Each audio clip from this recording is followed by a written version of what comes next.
Hi everyone, welcome back to Agila Samayal.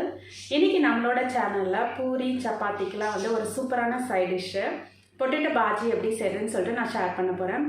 நம்ம ஊர்ல பூரினாலே தெரியும், பூரி உருளைக்கிழங்கு தான் ரொம்ப ஃபேமஸ்.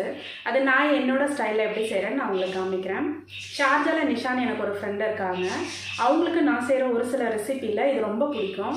அவங்க நான் யூடியூப் ஸ்டார்ட் பண்ண அப்பத்திலே சொன்னாங்க இந்த ரெசிபி போடுங்க அப்படின்னு சொல்லியிருந்தாங்க. ஓகே ஃப்ரெண்ட்ஸ், இப்போ நம்ம வீடியோக்குள்ளே போகிறதுக்கு முன்னாடி இப்போ தான் நீங்கள் ஃபஸ்ட் டைம் என்னோட வீடியோ பார்க்குறீங்கன்னா சப்ஸ்கிரைப் பண்ணிக்கோங்க, பக்கத்துலேயே இருக்கிற பெல் ஐக்கானையும் ப்ரெஸ் பண்ணிக்கோங்க. அப்போ தான் நான் போடுற வீடியோஸ் உங்களுக்கு உடனே நோட்டிஃபிகேஷனில் வரும். ஓகே ஃப்ரெண்ட்ஸ், வாங்க இப்போ எப்படி செய்யுதுன்னு பார்க்கலாம்.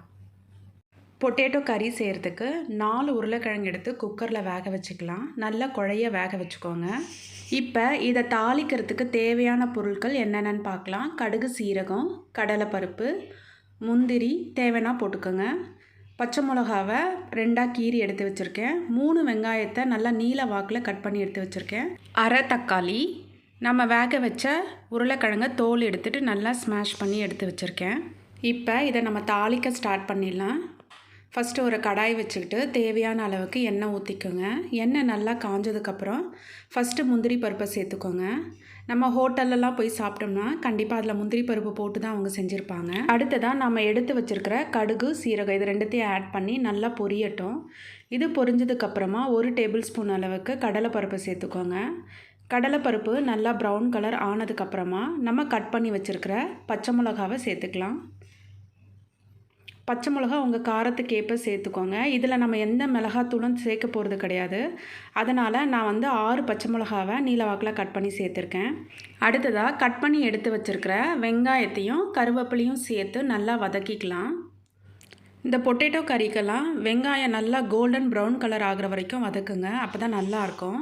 இல்லைனா ஆல்ரெடி வந்து உருளைக்கிழங்குமே வந்து குழன்னு நம்ம ஸ்மாஷ் பண்ணி தான் சேர்ப்போம். அதோடு கூட அது சரியாக வதங்கலைன்னா நல்லா இருக்காது. அதுக்கப்புறம் இந்த கறிக்கு தேவையான அளவுக்கு மஞ்சத்தூள் சேர்த்து நல்லா வதக்கிக்கோங்க. இது நல்லா வதங்கினதுக்கப்புறமா நம்ம கட் பண்ணி வச்சுருக்கிற தக்காளியும் சேர்த்து வதக்கிக்கலாம். அடுத்ததாக நம்ம இந்த பொட்டேட்டோ கறிக்கு தேவையான அளவுக்கு உப்பு சேர்த்துக்கோங்க. நான் எப்போ வாய்ஸ் ரெக்கார்ட் பண்ண வந்து ஸ்டார்ட் பண்ணாலும் எங்கள் வீட்டில் இருக்கிற அந்த லவ் பேர்ட்ஸ் வந்து பார்த்திங்கன்னா கத்திக்கிட்டே இருக்கும். இதை யாருக்காச்சும் வந்து டிஸ்டர்பன்ஸாக இருந்துச்சுன்னா ரொம்ப சாரிங்க. இது எல்லாமே நல்லா வதங்கிடுச்சு. இதில் இப்போ கொஞ்சமாக தண்ணி ஆட் பண்ணிக்கலாம். நான் 1/4 டம்ளர் அளவுக்கு தான் தண்ணி ஆட் பண்ணுறேன். தண்ணி ஆட் பண்ணதுக்கப்புறமா இது உடனே கொதிச்சிரும். ஏன்னா நம்ம நிறைய தண்ணியெல்லாம் ஆட் பண்ணல இல்லையா. நம்ம ஸ்மாஷ் பண்ணி எடுத்து வச்சுருக்கிற உருளைக்கிழங்கை இதில் சேர்த்துக்கலாம். இதை சேர்த்துட்டு நல்லா இதை கிளறி விட்டுக்கோங்க. இது பார்த்திங்கன்னா ஃபஸ்ட்டு உங்களுக்கு தண்ணி பத்தாத மாதிரி தான் இருக்கும். ஃபஸ்ட்டு இதை வந்து நல்லா மிக்ஸ் பண்ணிக்கோங்க. மிக்ஸ் பண்ணிவிட்டு அதுக்கப்புறம் இந்த உருளைக்கிழங்கு எவ்வளோ தண்ணியாக உங்களுக்கு வேணுமோ அந்த அளவுக்கு வந்து நீங்கள் வந்து தண்ணி சேர்த்து இதை கிளறி விட்டுக்கோங்க. எனக்கு ரொம்ப தண்ணியாக இருந்தால் பிடிக்காது. நம்ம ஹோட்டல்லாம் சாப்பிடுவோம் இல்லையா, அப்படி இருந்தால் தான் எனக்குமே பிடிக்கும். ஸோ நான் இதில் வந்து ஒரு அரை டம்ளர் அளவுக்கு வந்து தண்ணி சேர்த்துக்கிறேன். தண்ணி சேர்த்துட்டு சும்மா ஒரு கொதிச்சா போதும். ரொம்ப நேரம் கொதிக்க வைக்க வேண்டாம். 2 நிமிஷத்தில் நம்மளுடைய இந்த உருளைக்கிழங்கெல்லாம் நல்லா கொதித்து ரெடி ஆகிடுச்சு. அவ்வளோதான். இப்போ வந்து நம்ம அடுப்பை ஆஃப் பண்ணிவிட்டு நம்ம கட் பண்ணி எடுத்து வச்சுருக்கிற கொத்தமல்லியை மேலே தூவி நம்ம இறக்கிடலாம். நீங்கள் பார்த்தீங்கன்னா தெரியும், இந்த அளவுக்கு திக்காக இருந்தால் தான் நல்லாயிருக்கும். நம்ம ரெஸ்டாரண்ட்லாம் போகும்போது அவங்க ரொம்ப தண்ணியாலாம் கொடுக்க மாட்டாங்க, இப்படி தான் இருக்கும்.